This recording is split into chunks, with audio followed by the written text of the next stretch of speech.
Yeah నేను అదా నా 2 నిమిషాలు అయిపోయినాక అన్న మంత్రి గారు మాట్లాడతారట. సో ఇప్పుడు వేదిక మీద మీరు అందరు చాలామంది చూసిరు. అసలు గద్దర్ అన్న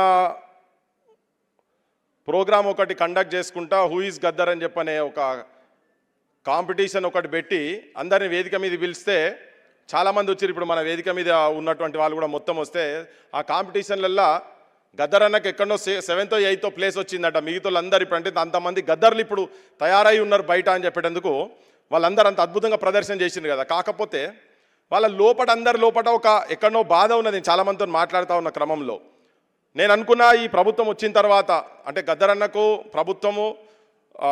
ప్రభుత్వ లాంఛనాలతోటి ఫంక్షన్ చేస్తున్నది, గవర్నమెంట్ తరఫుకి వెళ్ళి చేస్తున్నది. గవర్నమెంట్ ఇప్పుడు గద్దర్ ఫౌండేషన్కు ఒక 3 కోట్ల రూపాయలు ఆల్రెడీ ఇచ్చింది. దాని ధన్యవాదాలు చెప్పుకుంటూనే భూమి ఇప్పటివరకు ఇస్తా అన్నది ఇంకా ఇయ్యలేదు. అది కూడా వెంటనే ట్యాంక్ బండ్ పక్కకి ఇస్తా అన్నారు కదా, అక్కడ ఇస్తే అట్లీస్ట్ వీళ్ళు హైదరాబాద్కి వచ్చినప్పుడైనా చేసినప్పుడైనా వాళ్ళకు ఒక ఉండేటందుకు ఒక కేంద్రం ఉంటుంది. వాళ్ళందరికీ ఇంకొకటి ఏంటంటే ఈ కళాకారులందరికీ ఒక ప్రశ్న ఉన్నది, అసలు ఏంది మా భవిష్యత్ అని. ఇంతకుముందు ప్రభుత్వాలు కూడా వాళ్ళని గట్లనే అడ్డమది కూలీలు లెక్క వాడుకున్నాయి.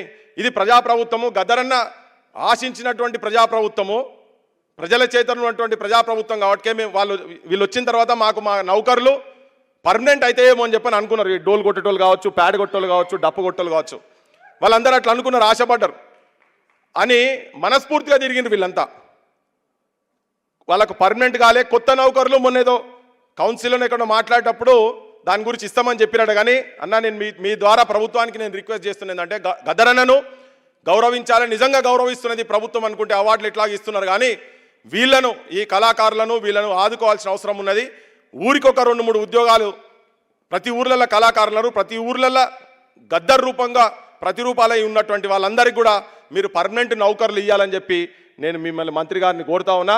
మదన్న మీరు కూడా ఉన్నారు, ఇక్కడ నుంచి ఢిల్లీ దాకా పౌంచున్నది గద్దర్ అన్నతో కూడా మీకు తెలుసు కాబట్టి మీరు అన్న ప్రభుత్వం మీరే చెప్పిన ఇటువంటి అన్ని చాలా వాగ్దానాలు చేసిండ్రు. ఇంకొకటి ఏంటంటే ఇమ్మీడియట్గా ఇప్పుడు ఏమవుతుందంటే మా బోటోళ్ళము మీరు ఎంత ఆలోచన చేస్తే మా బోటోళ్ళం బయట మాట్లాడాల్సి వస్తున్నది. ఇప్పుడు మీరు చెప్పారు ట్యాంక్ బండ్ పక్కకి ఇస్తామని చెప్పి మేము ఒక ప్రపోజల్ పెట్టినాం. నేను డిప్యూటీ సీఎం గారితో కూడా మాట్లాడాను. అన్న ఇదంతా ఎందుకు యూనివర్సిటీ ఉన్నది కదా, అది ఇచ్చేసేరు లొల్లొడిచిపోతుంది, అది ఒక స్ట్రక్చర్ ఆల్రెడీ ఉంది పక్కకంటే ఆడ అది మళ్ళీ హైడ్రా అని అదని ఇదని వాడోటి ఈడోటి ఎత్తుకపోతారు, ఇవన్నీ ఎందుకు మరి మాకెందుకు ఈ పంచాయతీకి అది ఇచ్చేసారని చెప్పని. పోనీ అది కాకుంటే అప్పుడు అన్నారు, అన్న కూడా ఏం చెప్పిండంటే ఎవరు తీస్తాడు ఎవడేం తీయడు, ఇంతకుముందు కట్టిన ఎవరైనా తీసిండా ఇప్పుడు ఏం తీయరని. తీయకుండా అన్న వెంటనే నెక్స్ట్ క్యాబినెట్ మీటింగ్లో మీరు పెట్టండి, మా బోటలో మాట్లాడనీయకుంటే చేయాలంటే మీరు పెట్టండి. నెక్స్ట్ క్యాబినెట్ మీటింగ్లో మీరు దయచేసి ముఖ్యమంత్రి గారికి, డిప్యూటీ సీఎం గారికి మా నుంచి ప్రపోజల్, మేము కూడా చాలా తిరిగినామన్న, చాలా తిరిగినాము. ఇంటెలెక్చువల్స్ తెలంగాణలో ఉన్నటువంటి ఇంటెలెక్చువల్ చాలామంది కూడా బహుశా మీ నోటీస్లో ఉన్నదో లేదో ఉప ముఖ్యమంత్రి గారి దగ్గరికి బట్టన దగ్గర కూడా పోయి రిప్రజెంటేషన్ ఇచ్చి దాన్ని స్క్రీన్ మీద అంతా పెట్టి శాంత మేడం మేము అందరం పోయి మొత్తం అంతా డిస్ప్లే పెట్టి అంతా చూపించినాం. వెంటనే చేసేస్తామంటున్నారు కానీ అది అయితలేదు. మేము ఇన్ని రోజులు అనుకున్నాం వడ్డిచ్చేటోళ్ళు మా ఊళ్ళేనా, మా ఏ బంతిలో కూర్చుంటేది మాకు 2 ముక్కలు మంచిగా పడతాయి అనుకున్నాం. కానీ అట్లా కాకుండా చేస్తున్నారేమో అని మాకు బాధ అవుతున్నది. అందుకనే గటువంటి కాకుండా చూడాలని చెప్పి ఇంకోటి మీ ద్వారా మనవి చేసేది ఏంటంటే గద్దరన్న ఏ ప్రజాప్రభుత్వాన్ని అయితే ఆశించిండో, నేను నిరుద్యోగ యువకుల తరఫుకెళ్ళి నేను చెప్తున్నా, అన్న మీరు నౌకర్లు ఇస్తా అన్నారు, ఆలస్యం చేస్తారు. గద్దరన్న ప్రతి మీటింగ్లో చెప్పేది మా ఉద్యోగాలు మాకు కావాలి, మా నీళ్లు మాకు రావాలి, మా నిధులు మాకు కావాలి, ప్రతి సభలో నినాదాలు ఇప్పించేది గద్దరన్న. సో నిరుద్యోగులు కూడా వాళ్ళకి ఇస్తాన్న ఉద్యోగాలు వాళ్ళు అడుగుతున్నారు. దాంతోపాటు వాళ్ళు అడుగుకుంటే రోడ్డు మీద వస్తే దయచేసి మీ పోలీసులకు చెప్పకండి, జరా అమ్మనా బూతులు తిట్టొద్దని చెప్పండి. మా నిరుద్యోగ యువకులను మీరు లట్లు పెట్టి కుట్టకండి.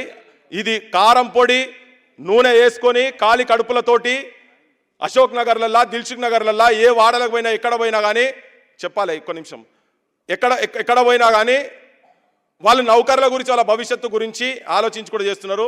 నేను ఈ వేదిక నుంచి గద్దరన్న మీటింగ్ కాబట్టి నేను మీకు విజ్ఞప్తి చేస్తున్నా, మీరు దయచేసి మీ ప్రభుత్వం దగ్గర ఏదైనా కోపానికి వాళ్ళు రోడ్ల మీద వచ్చినా కానీ ఓపిక వహించాల్సిన అవసరం ఉన్నది. ఎందుకంటే ఇవాళ ఎందుకు మాట్లాడుతున్నా అంటే నేను గద్దరన్న సభ కాబట్టి మాట్లాడుతున్నా.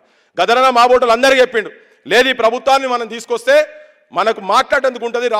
రాహుల్ గాంధీ దాకా వాళ్ళందరూ ఒప్పుకున్నారు కాబట్టి రేపు పొద్దుగాల నేను కూడా మాట్లాడతా, అందుకనే మీరు అందరు సపోర్ట్ చేయాలని మా బోటలను కూడా ఒప్పించి మెప్పించిండు. తెలంగాణ యువతరాన్ని కూడా ఒప్పించి మెప్పించిండు కాబట్టే ఇలా గద్దెకెక్కిండ్రని చెప్పి నేను మనస్ఫూర్తిగా అనుకుంటున్నా. జనం కూడా అదే అనుకుంటున్నారు.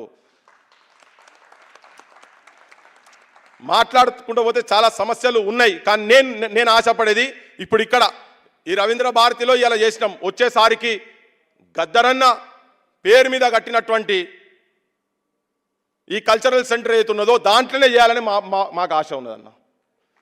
తర్వాత మీరు కూడా నేను అదే ఇప్పుడు ఇవాళ వచ్చిన దాంట్లల్లో ఆ పాటను నేను మొట్టమొదటి ముఖ్యమంత్రి గారు ఉన్నప్పుడు ఉప ముఖ్యమంత్రి గారు ఉన్నప్పుడు నేను చెప్పిన, ఎందుకు ఏడుస్తున్నావమ్మ లంబాడోళ్ళ సెల్లెమ్మ, అడవి నీది కాదాయే ఊరు నీది కాదాయే, తాతల నాటి తాండా బతుకు తలా నరికేసిందా, కట్టేలమ్ముకునే కాడ కడుపు నమ్ముకుంటున్నావా అని. పరిస్థితులు 2 ఏళ్ల నుంచి కూడా పెద్దగా మారినట్టు కనబడతలేవన్న, బతుకులు ఇప్పటిదాకా అట్లనే ఉన్నాయి. నేను కూడా ఏంటంటే ఆవేదనతో మిమ్మల్ని అనాలని ఈ ప్రభుత్వాలను దూషించాలని మాకేం సోక్ లేదు, మా శత్రువులు కావాలని మాకు కూడా లేదు. కానీ ఇటువంటి జరుగుతుంటే మా బోటలో మాట్లాడాల్సిన పరిస్థితి ఏర్పడుతుంది. కాబట్టి ఇలా మీరు ఇక్కడ ఉన్నారు.